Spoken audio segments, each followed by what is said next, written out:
This is biblical DNA.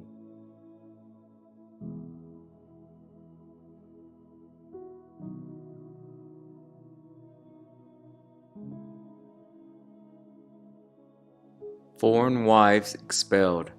Ezra and Nehemiah versus racism.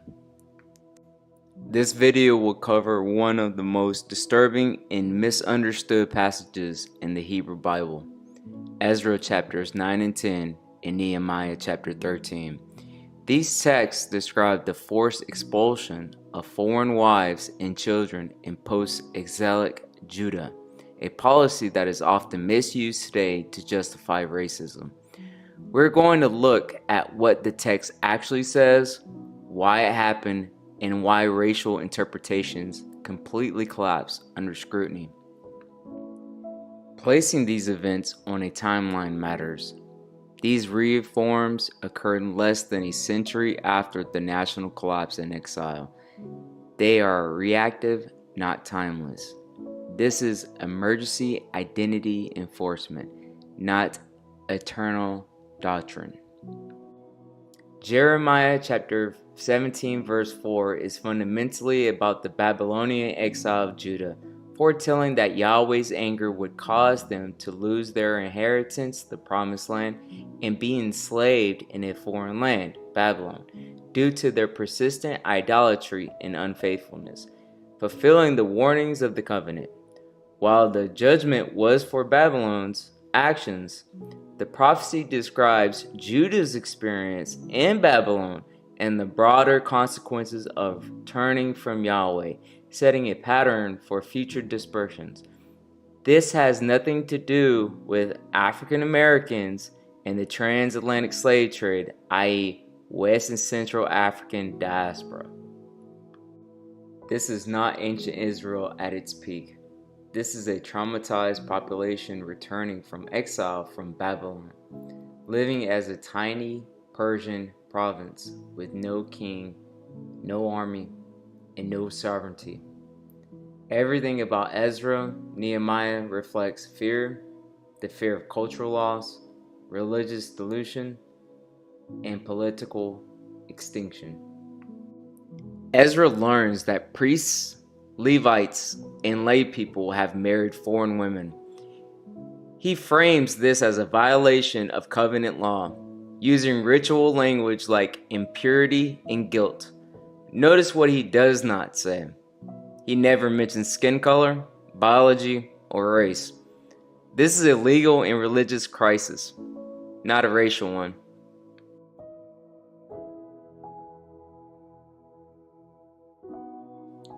Why this text is so controversial.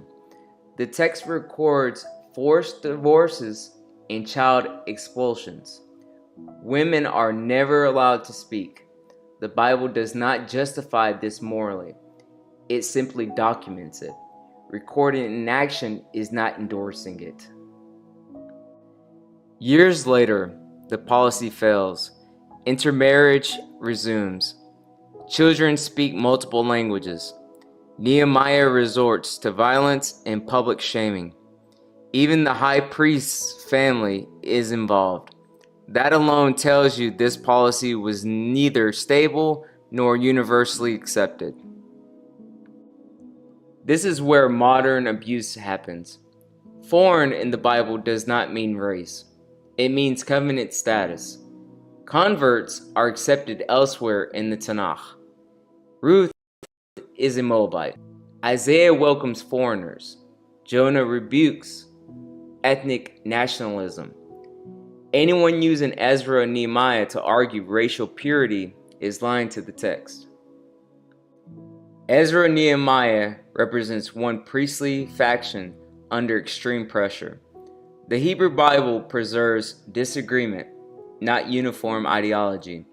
Later, Judaism explicitly rejected mass expulsions.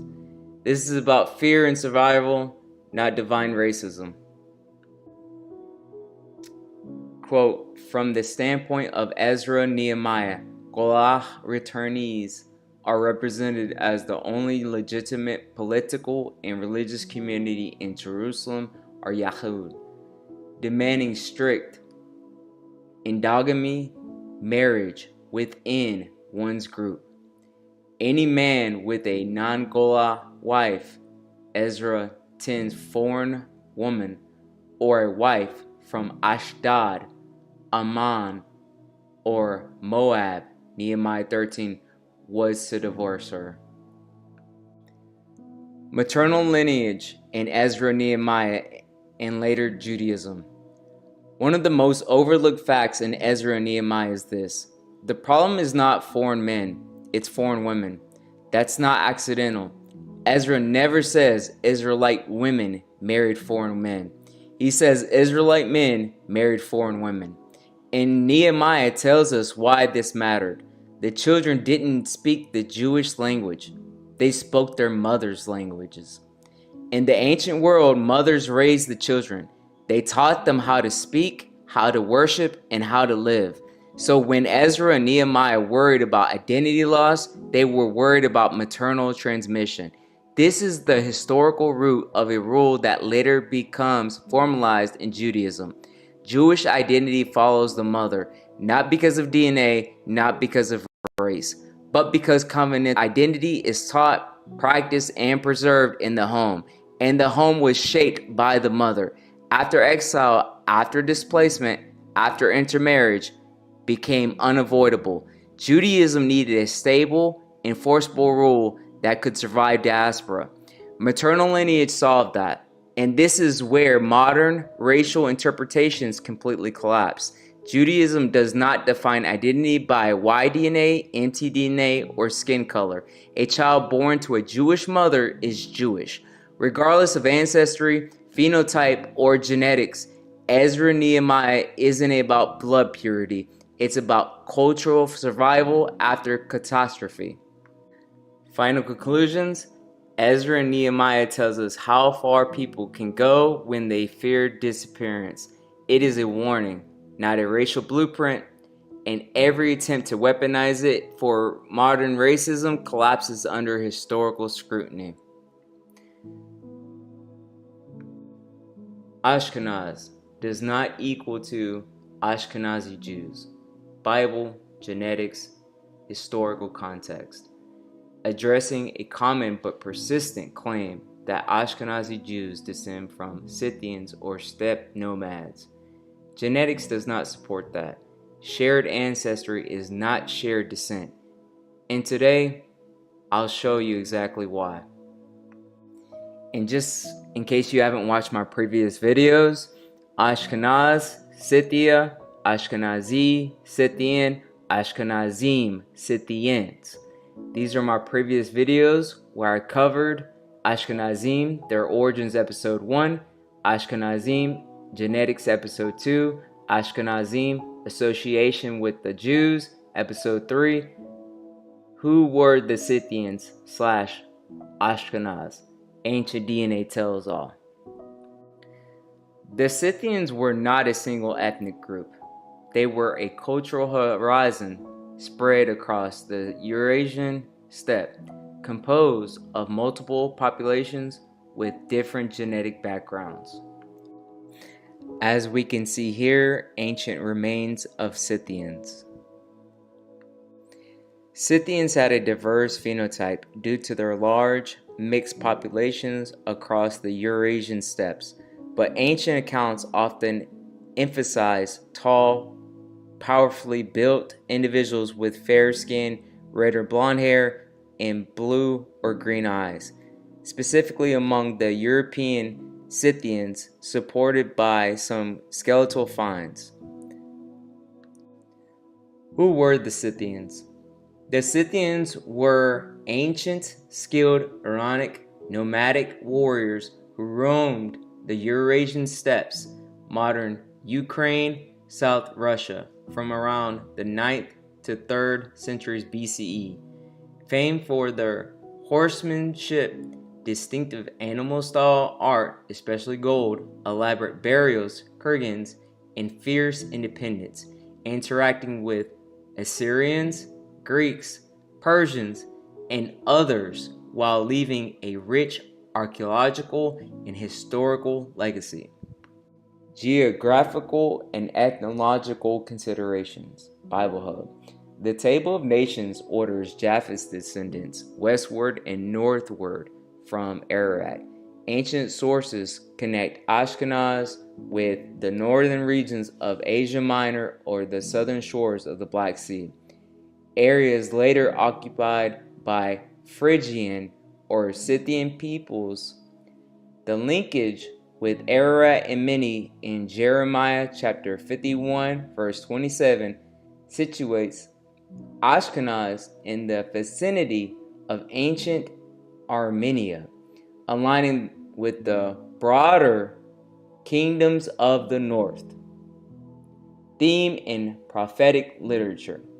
So even though that they don't actually descend from a real historical eponymous ancestor named Ashkenaz, that was what the scribes destined them as.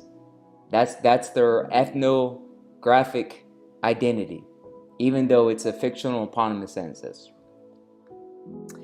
And this would be the Scythian kingdom and the Pontic steppe, circa 600 to 3rd century BCE. This is the movement of the Scythians, the nomadic Scythians, aka Ashkenaz.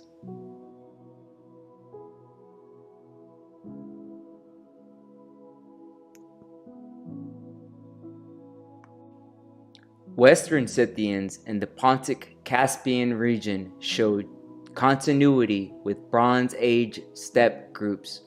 Eastern Scythians in Siberia and the Altai show much stronger East Eurasian admixture.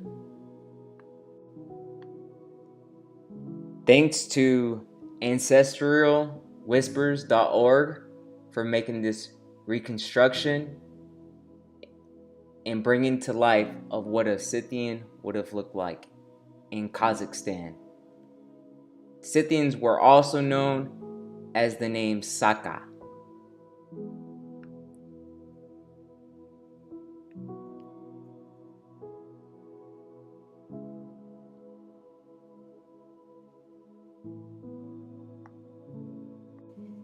This is a further illustration of what a Scythian man would have looked like. So when Colossians chapter 3 verse 11 mentions Scythian, you can get an idea of what a Scythian would have looked like in that verse. As you can tell, he wasn't a sub-Saharan African or West Central African.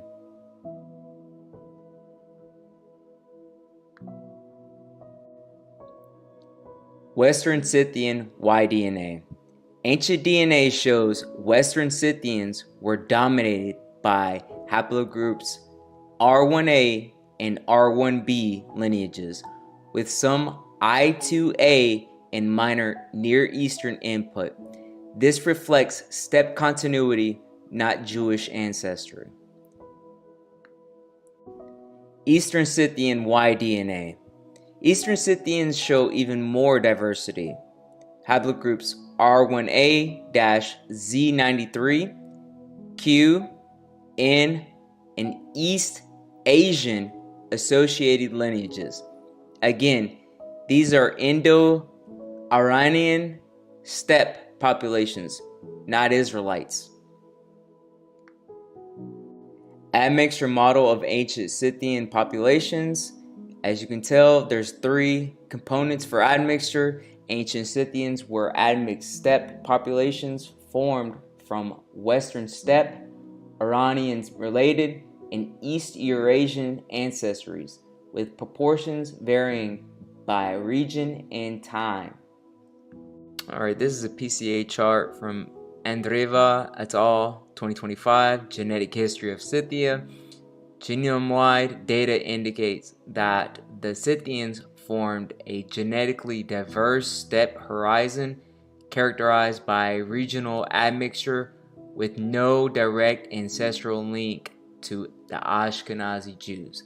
In fact, the Moldova light green samples you see is clustering with Greeks, so Greek populations. But yes, Ashkenazi Jews do cluster between Levantine and Southern Europeans, which is Greeks and Italians.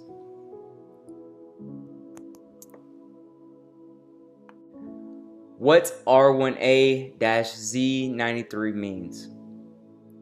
It indicates deep Indo-Iranian ancestry. It does not identify ethnicity, religion, or direct descent from Scythians. Historical and geographical context, Bible Hub. The identification of Ashkenaz has been a subject of scholarly debate. Traditionally, Ashkenaz has been associated with the regions in the vicinity of the Black Sea, possibly linked to the Scythians, or other Indo-European tribes. Some historical sources suggest a connection to the area known as Phrygia in Asia Minor. The later Jewish tradition, the term Ashkenaz, came to be associated with the Jewish communities of Central and Eastern Europe. This usage, however, is a post-biblical development and reflects the migration and settlement patterns of Jewish populations in the medieval period. Now, this is a book also that you can get. For those out there, I'll put in the description. The title is called The Names Ashkenaz in Sepharad. The author is Samuel Kraus. It's written in Hebrew in the year of 1932. It basically goes over of why the medieval usage of biblical locations were designated in Europe of where Jews were located. And, there is no association of Ashkenaz in a kingdom in ancient Germany. There was no such thing. Adam King said that in his whatever that was with Tazariak, but he clearly has no idea of the ancient Germanic peoples, the tribes that were there, and the kingdoms that were there. But in the medieval times, rabbis designated locations in Europe with biblical names.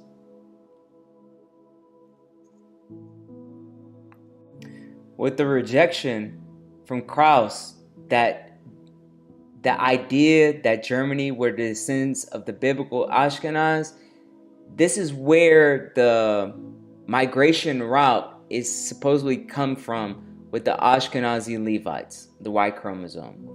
This is Bahar et al. 2017, the genetic variation in the R1A clade among the Ashkenazi Levites.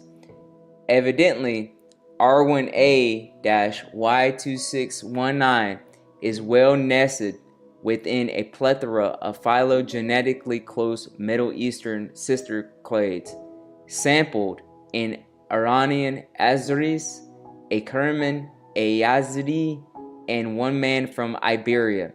This provides the needed evidence for its origin. However, the exact migration pathway of R1A-Y2619 to Europe remains elusive. Most historical records suggest two major routes of Jewish migration to Europe. Ashkenazi Jewry is considered to have been founded as a result of Jewish migration via Italy to the Rhine Valley and then Poland.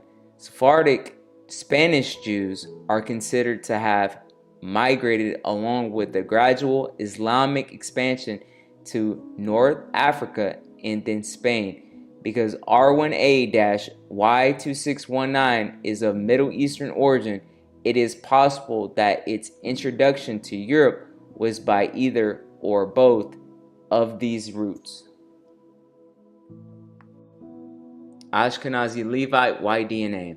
About half to 2/3 of Ashkenazi Levites share a single Y chromosome lineage, R1A-Z93, via the Y2S19 branch. Genetic dating places this founder in the Middle East around 1,700 to 1,800 years ago. Ashkenazi Jewish male y-DNA. Across Ashkenazi Jewish men, most paternal lineages are Near Eastern. J1, J2, E1B1B. Step-associated R1A exists, but only through a Jewish-specific founder effect. This is the y-DNA haplogroups in Ashkenazi Jewish men, Bahar et al., 2004.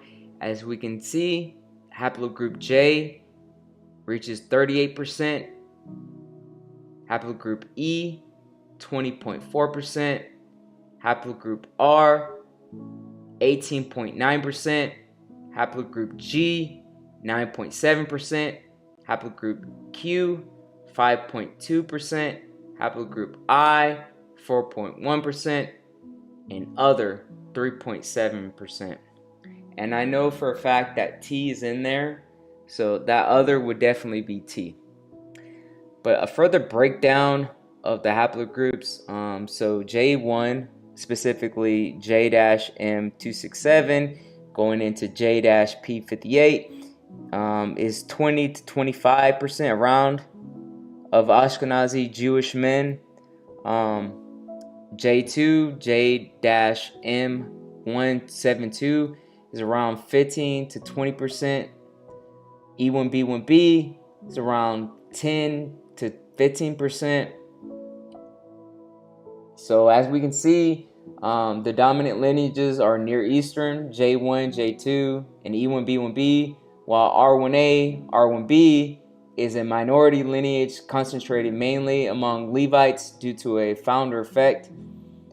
In particular, the study of the most dominant Cohen lineage, as my previous video, with the prevalent haplogroup J1-P58,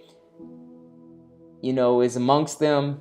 That plays a critical role of proving that their lineage came from the Levant originally, being amongst the ancient Bronze Age and Iron Age populations in the southern Levant. But yeah, a further ancient DNA studies in the Levant can offer more direct information, exactly like the most recent common ancestor of when these mutations occurred, and exactly what percentage in those ancient populations of the ancient kingdom of Israel and ancient southern kingdom of Judea, of what specifically percentages they had of J1, J2, E1B1B, so forth and so on. Why Ashkenazi Jews does not mean Scythian. The R1A-Y2619 lineage does not appear in Scythian ancient DNA. The connection is upstream and ancient, not historical, not ethnic, and not Scythian, aka Ashkenaz. Ashkenazi mtDNA. Maternal lineages tell a different story. Most Ashkenazi Jewish women descend from a small number of European founders. Jewish identity was preserved through the maternal transmission, not step migration. So within the Ashkenazi Jewish mtDNA haplogroups, K1A has been found in ancient Israel dating all the way back to the pre-pottery Neolithic bee culture. That's dating around 8,700 years ago. So K1A has been there for a very, very, very long time.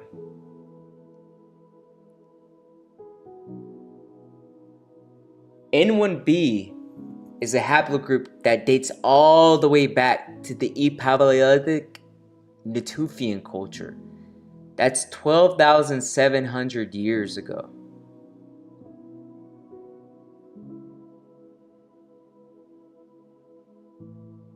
The same thing can be said about mtDNA haplogroup H. mtDNA haplogroup H was found in a Natufian sample that dates back to 12,700 years ago. This shows a genetic ancient component maternally amongst Ashkenazi Jewish women that dates back to the ancient Levant. The genome-wide PCA consistently Ashkenazi Jews between Levantine and Southern European populations. They do not cluster with Scythians, Central Asians, or nomadic steppe groups. Clustering pattern: intermediate between Levantine populations, Southern Europeans, Italian Greek-like, not clustering with Central Asians, steppe nomads. This admixture model avoids using Ashkenazi Jews as a reference population, which would exaggerate drift from the medieval bottleneck. Instead, it decomposes Ashkenazi ancestry using external ancestral sources, revealing a population that is primarily Levantine and Southern European, with minor Iranian-related ancestry and only a very small steppe-associated component. Ashkenazi Jews using external ancestral source populations for the admixture model. Proportions are literature aligned and reflect population level trends reported in Bahar et al. 2010, 2017, Lazarus et al. 2014, and Zal et al. 2017. Exact percentages vary by dataset and model, but the population level structure is robust and reproducible across studies. So we see 45% Levantine Bronze Iron Age, Southern European, Italic Aegean 40%, Iranian related 10%, and minor steppe at 5%. Final conclusions. Genetics dismantles the myth. Ashkenazi Jews are not descendants of the ancient Ashkenazim, aka Scythians, not Khazars, and not steppe nomads. Shared ancient ancestry does not equal shared identity. R1A is not the leading paternal haplogroup of Ashkenazi Jewish men. The most common Y chromosome haplogroup among Ashkenazi Jewish men is J1, a Near Eastern lineage, not R1A, and not a steppe or European haplogroup.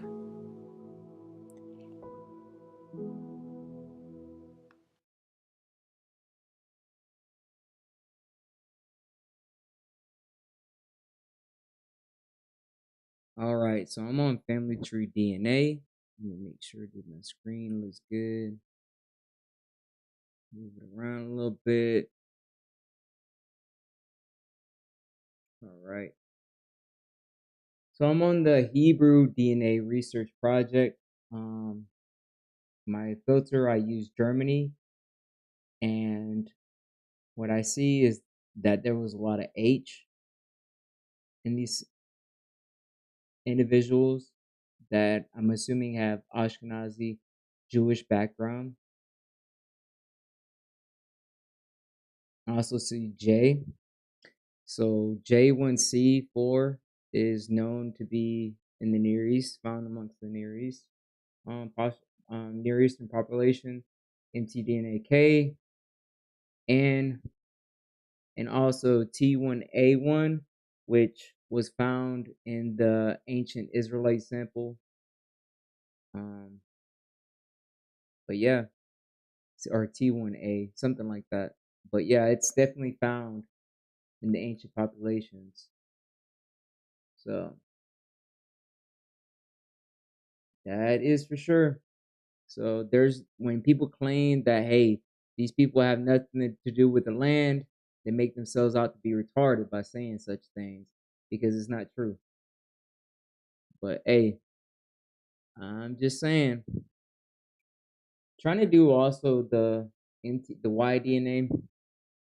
Gonna break that one down real quick. All right. So I see we have some E1B1B. Let me see exactly what this one was since they've got their big Y700.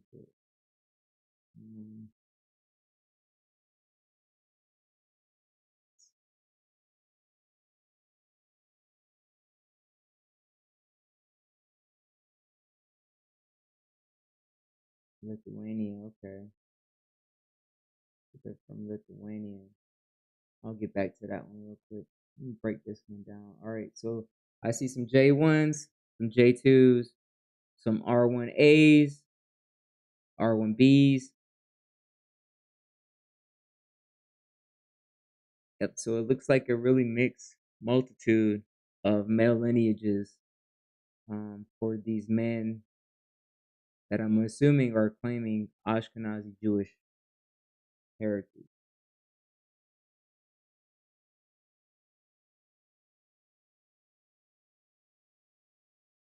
Very, very interesting. All right, so I also wanted, before I ended this video, all right, this is the paper that I was talking about in the video, the names Ashkenaz and Sephard. Author is Kraus.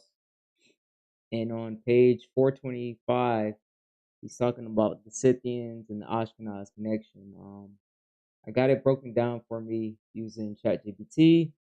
Gives me a full understanding of the paper, what was the purpose. So Kraus investigates what the names Ashkenaz and Sepharad originally meant, how they were used in biblical texts, rabbinic literature, medieval Jewish usage, later geographic, ethnic labeling.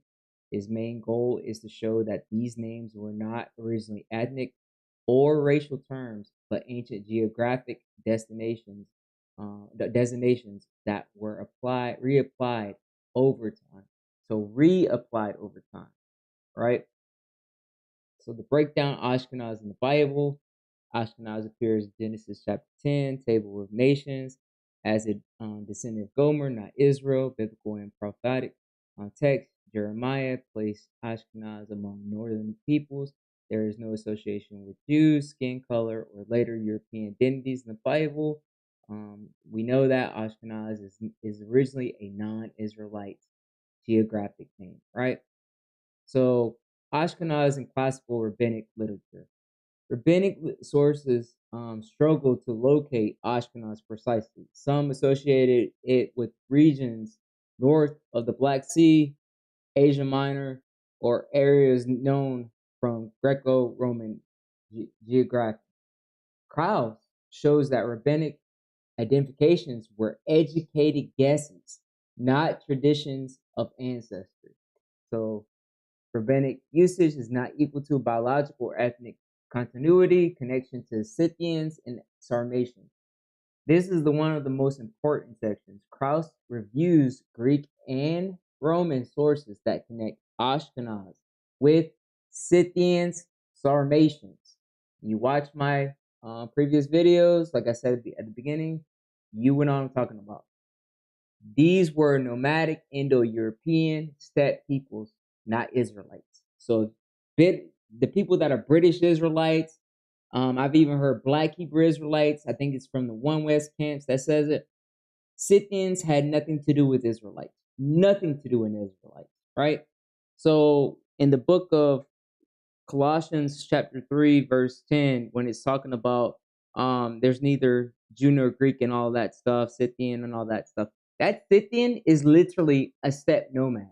That's not an Israelite. That's not an Israelite going Gentile. That's not an Israelite going Scythian, nomadic. That's not an Israelite. It's literally a Scythian. There's no ifs, ands, or buts about it. It's the word is literally Scythian. You can't make it up.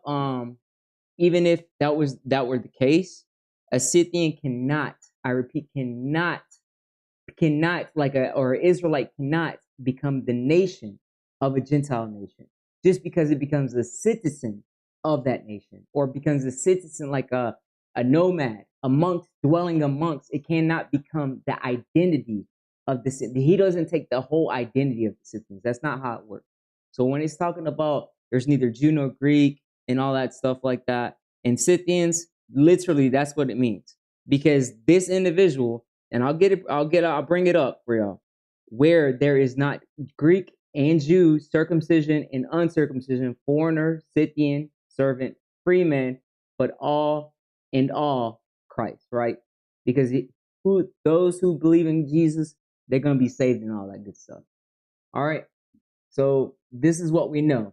The Scythians were definitely Scythians. They weren't lost amnesia Israelites. None of that stuff. Ashkenaz originally referred to steppe regions, later reused by Jews living there and also living in Germany because it was the medieval Rashi rabbi, Rabbi Rashi.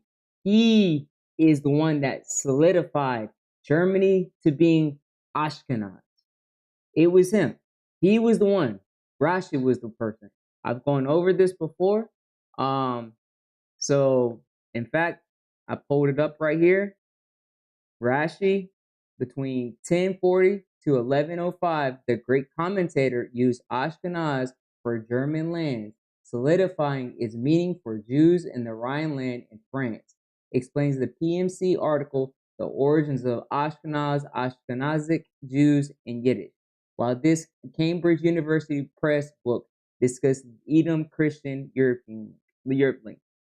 But it was Rashi that solidified Germany as Ashkenaz. There was no ancient kingdom in Germany called Ashkenaz or any of that bullcrap. The Germanic tribes never called themselves Ashkenaz. Never happened. All right. How Ashkenaz became Germany. Medieval Jews needed Hebrew names for the lands they lived in. Say that again. Medieval Jews needed Hebrew names for lands they lived in. That's exactly what I'm talking about with Rabbi Rashi.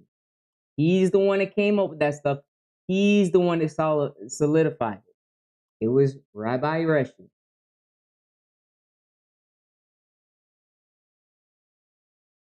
They repurposed biblical names. Ashkenaz, German lands, Sepharad, Iberia, Spain and Portugal. And if you've heard me previously speak about this, Sepharad was located in Assyrian territory. It wasn't located in modern-day Iberian Peninsula, Spain, and Portugal. It had nothing to do with that. And the other argument is Spartis in Turkey, Anatolia. That's the best second argument you can make. It's Sparti could be Sepharad because there were Jews already living in that region, and that became a hub for Jews. Was in Sparti, something like that. Sparta.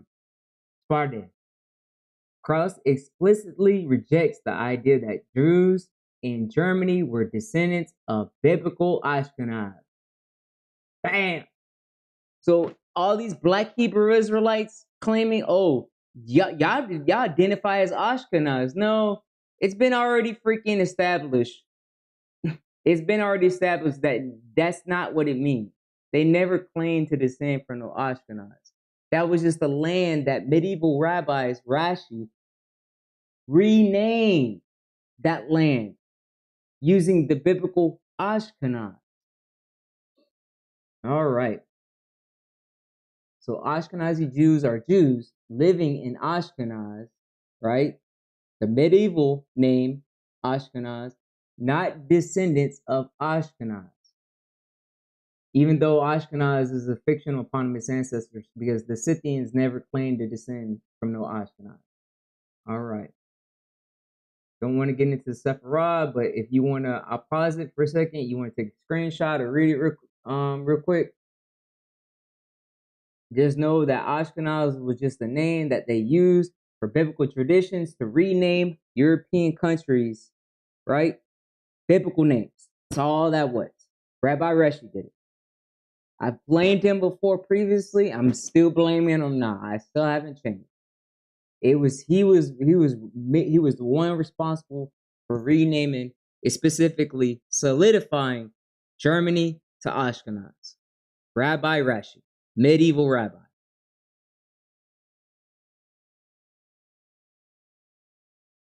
All right, so warning against anachronism. Krauss repeatedly cautions against reading medieval meanings back into the Bible, right? So taking those biblical nations and putting them into European locations, lands, treating geographic labels as bloodlines. So Black Hebrew Israelites, when they use that towards Ashkenazi Jews or Sephardic Jews, they're making themselves look retarded. Confusing names of lands with descent of peoples. This is a direct refutation of modern racialized interpretations. All right. So, yep, we got that. They don't mean that. Yes, we get this.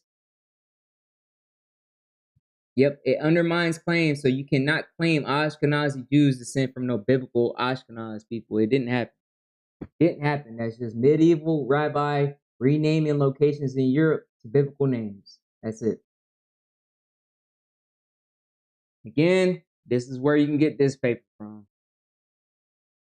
That's the link right there. I can put it in the description box for those that want it. You got it's under a paywall, so I think you're allowed 100 free downloads from JSTAR a month or something like that. I don't know. I get them for free anyway, so I don't have to worry about account. But for those that do have to worry about it, there you go. And like I said, it's on page 425. I mean, you can clearly see it, what it's talking about. Scythians, Ashkenaz, Scythia. All right. Before I end this video, saw a ridiculous comment in the chat. I think he was just trolling. If not, if you're still here, please address me correctly this time, because no way did I ever say that Ashkenazi Jews had some random DNA of what you were talking about. I don't know if I know you was just trolling, because I had no idea what you were talking about. First of all, it didn't make any sense.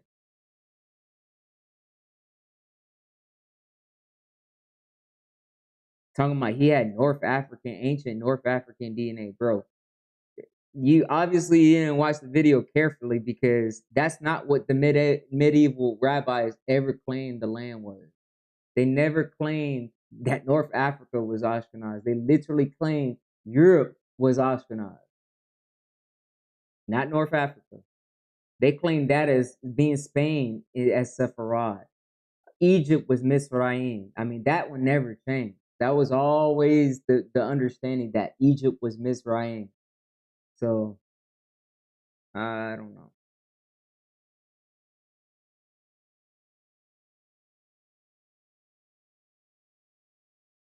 So when you see all these Ukraine, Hungary, Belarus, Russian, all of these individuals are going to be claimed as Ashkenazi Jews, right? So when Tazariak, when he wants to say that, oh, Ashkenazi Jews are this, that, and the other, and he actually brought up haplogroups, which in markers and stuff like that, mtDNA haplogroups. It made no freaking sense, right? Because first of all, Tazariak has never, I don't know. I haven't seen it. I haven't heard anybody talk about it. I've spoken to people before. Tazariak has never shown his DNA, his Y DNA, or his mtDNA. For all I know, he could have that small percentage of the European admixture that typical African Americans on average carry. He could have that 15 or 20% of European admixture. That little small percentage could be passed through the Y DNA, and his Y chromosome literally can trace back to Europe. So until Tazariak shows his Y DNA, the guy is highly questionable. And then the other one is his compadre, Katazak or something like that. The very pale skinned Puerto Rican, so-called Puerto Rican, right? Yeah, he definitely needs to show his DNA. I want to see his DNA right away, because yeah, he don't look Taino, he don't look West African, he don't look North African, he don't look none of that. He looks European. So until he shows his DNA, he's a proselyte under Black Hebrew Israelite. That's what he's doing. He's proselyting. He's definitely a proselyte under Black Hebrew Israelites, and I hope everybody like clips this and makes fun of it or whatever. He's a proselyte under Black Hebrew Israelites. I had one of them in my comments on my community post. A guy has Irish ancestry, Anglo-Saxon ancestry, is claiming blacks are Hebrews. And he's literally claiming that stuff. Like, he literally is claiming that blacks are Hebrews, and he's an Irish Anglo-Saxon descendant. It's crazy, man. And I'm assuming he's a proselyte for black Hebrew Israelites too. It's insane.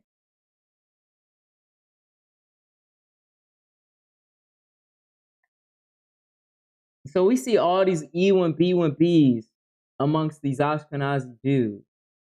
And it's crazy that Tazariak wants to claim, well, y'all lineage don't never come from the Middle East. It sure does. Their Y-DNA does come, so that gets thrown right back in your face. It's ridiculous. And so what's funny is there's a possibility chance that Tazariak could actually end up being E1B1B. He never knows.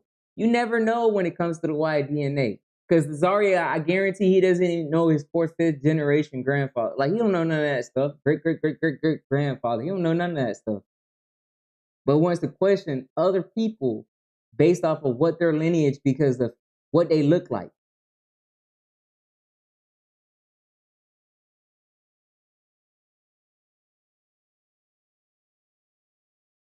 And see, what's crazy about this one, see, this Gonzalez, right? Mexico. So according to Cesariak, that's Issachar, right? But you see his haplogroup is G2A, right? So G2A is found amongst like the ancient Greeks and whatnot. I'm just saying, this is the craziness that comes out of the BHI.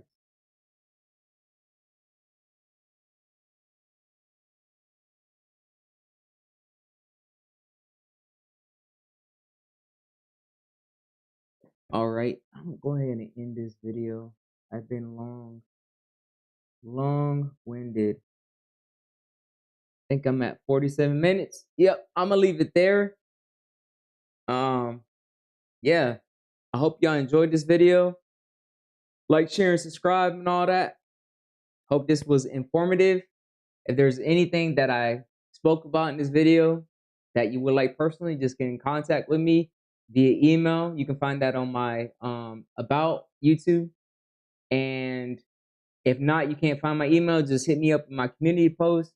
Ask me for my email. I'll shoot you that, and I can send you some documents. Thank you so much. This has been Biblical DNA. I'm out.